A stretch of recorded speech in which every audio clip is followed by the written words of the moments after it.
Magandang umaga po. Narito na po ang magiging lagay ng panahon ngayong umaga ng Biyernes, June 5, 2026. Pero bago yon, baka pwedeng palike at share naman ang video na ito. Comment ka na rin kung taga saan lugar ka para malaman natin kung hanggang saan umabot ang video na ito. Huwag mo din kalimutan na mag-follow at mag-subscribe sa ating Facebook page at YouTube channel. Sa kasalukuyan na tayong sa pag-asa, southwest monsoon o hanging habagat ang patuloy na nakakaapekto sa may northern Luzon at central Luzon. Dahil dito ay asahan yung maulap na kalangitan na may pabugso-bugso ng mga pagulan. Habang sa nalalabing bahagi pa ng ating bansa ay asahan naman yung generally fair weather condition na may mataas na tsansa ng mga pagulan pagsapit ng hapon o gabi na dulot ng mga localized thunderstorms. Samantala, yung binabantayan na low pressure area sa labas ng Philippine Area of Responsibility ay mas tumaas pa yung tsansa o nasa high chance na maging isang ganap na bagyo within the next 24 hours. Uli itong namataan sa laing 370 kilometers, kanluran ng Basco, Batanes.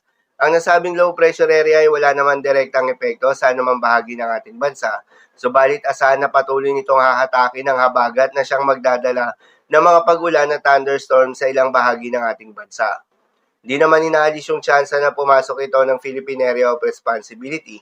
At kung sakaling maging bagyo na nga ito habang nasa loob ng Philippine Area of Responsibility, bibigyan ito ng local name na Bagyong Esther. Ang ikalimang bagyo ngayong 2026 at unang bagyo ngayong buwan ng Hunyo. Para sa magiging development pa nito, patuloy lamang na magantabay sa mga update nating ilalabas, lalo na ng pag-asa. Para naman sa magiging lagay ng panahon ngayong araw ng Biyernes, dahil nga sa epekto nitong southwest monsoon, asahan sa Ilocos Region, Zambales at Bataan ang occasional rains. Posible ang mga pagbaha o pagguho ng lupa due to moderate to heavy rains. Habang sa Metro Manila, Cagayan Valley, Cordillera Administrative Region, Cavite at Batangas ay asahan naman yung maulap na kalangitan na may kalat-kalat na mga pagulan at thunderstorms na dulot pa rin ng southwest monsoon.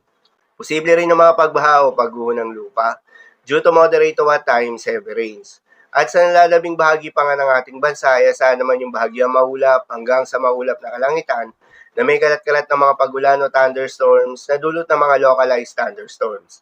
Posible rin ng mga pagbaha o pagguho ng lupa during severe thunderstorms. Madalas nabobo ang mga thunderstorms na ito tuwing hapon o gabi na nagtatagal ng 1 hanggang 2 oras. Kaya naman ingat sa mga posibleng banta ng pagbaha at pagguho ng lupa, lalong-lalo na sa mga lugar na inuulan na noong mga nakaraang araw pa. Para naman sa magiging lagay ng mga dagat baybayin ayon sa pag-asa ay wala pa rin tayong nakataas na gale warning sa anumang seaboards ng ating bansa.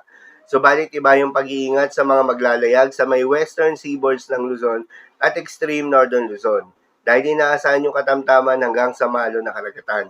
Habang sa nalalabing seaboards ng ating bansa, ay asahan naman yung banayad hanggang sa katamtaman ng mga pag-alon.